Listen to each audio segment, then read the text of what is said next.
Marilah kita mendengarkan dan merenungkan bacaan-bacaan kitab suci hari Kamis 28 Mei 2020. Bacaan pertama dari Kisah Para Rasul, pasal 22 ayat 30, dilanjutkan dengan pasal 23 ayat 6 sampai 11.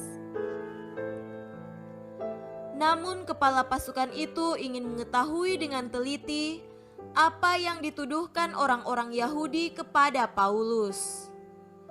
Karena itu pada keesokan harinya, ia menyuruh mengambil Paulus dari penjara dan memerintahkan supaya imam-imam kepala dan seluruh mahkamah agama berkumpul.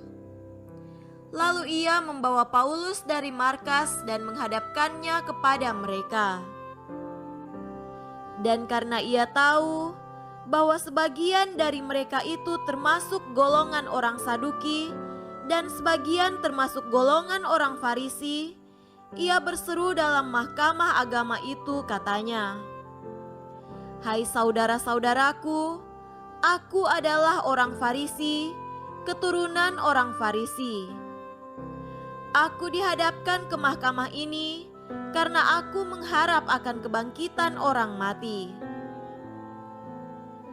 Ketika ia berkata demikian, timbullah perpecahan antara orang-orang Farisi dan orang-orang Saduki, dan terbagi-bagilah orang banyak itu.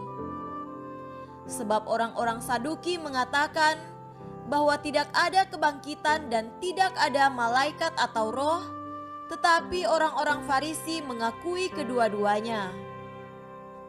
Maka terjadilah keributan besar. Beberapa ahli Taurat dari golongan Farisi tampil ke depan dan membantah dengan keras, katanya, "Kami sama sekali tidak menemukan sesuatu yang salah pada orang ini.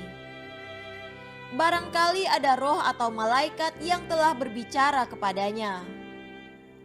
Maka terjadilah perpecahan besar, sehingga kepala pasukan takut kalau mereka akan mengoyak-ngoyak Paulus.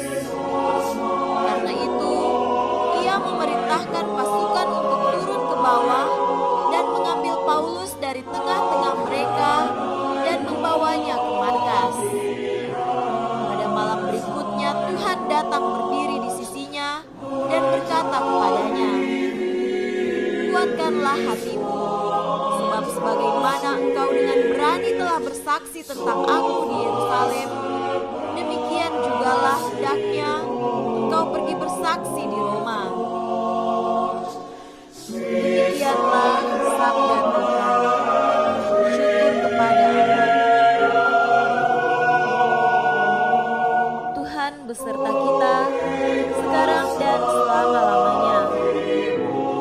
Inilah Injil Yesus Kristus menurut Yohanes. Dimuliakanlah Tuhan. Injil Yohanes pasal 17 ayat 20 sampai 26.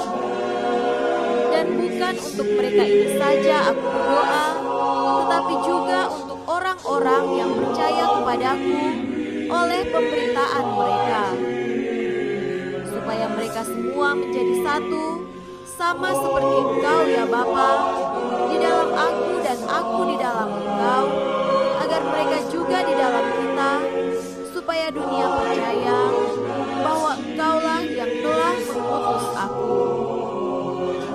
Dan aku telah memberikan kepada mereka kemuliaan yang Engkau berikan kepadaku, supaya mereka menjadi satu, sama seperti kita adalah satu.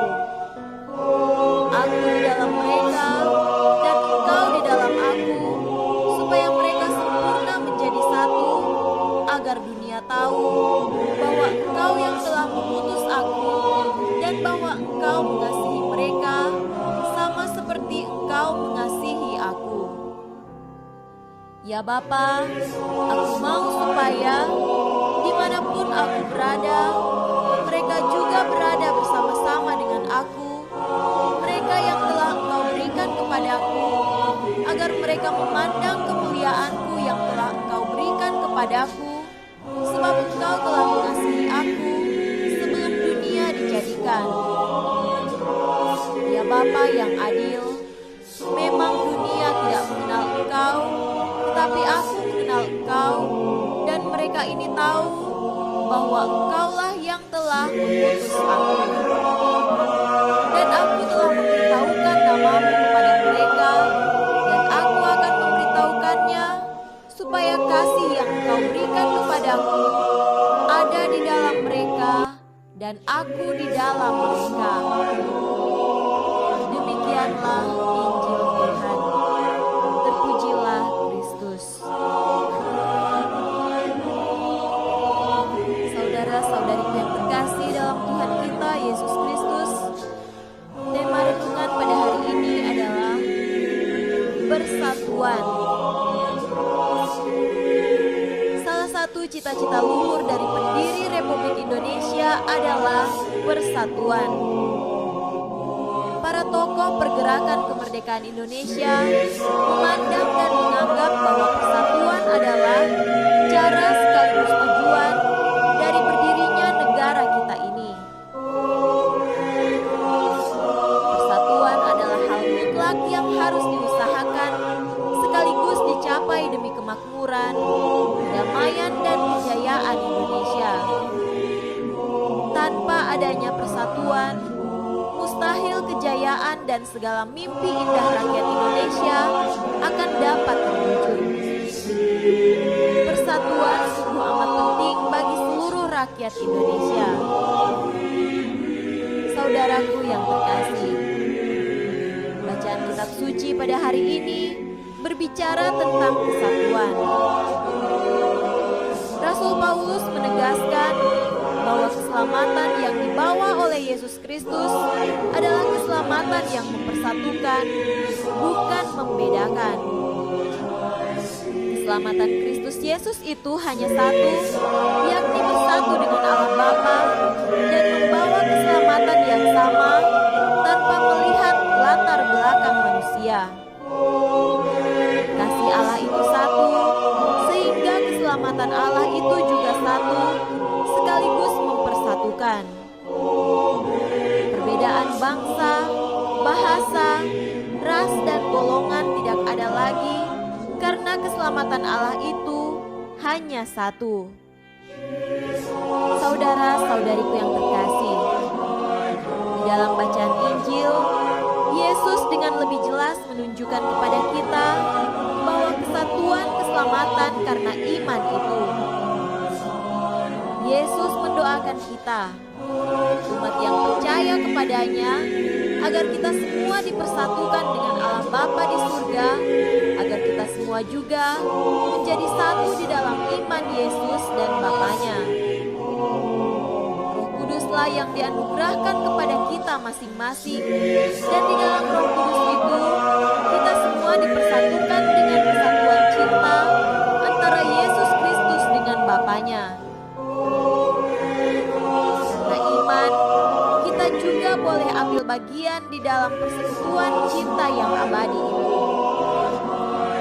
Kita memang diciptakan berbeda satu sama lain, namun di dalam perbedaan itu, cinta Allah mempersatukan kita. Kita diberikan karunia yang berbeda-beda, kemampuan dan bakat yang berbeda pula. Namun semua itu seharusnya mempersatukan kita. Iman kita membuahkan keselamatan yang satu dan sama di dalam Yesus Kristus. Iman menuntun kita sekalian untuk merasakan cinta yang sama, yang satu dan abadi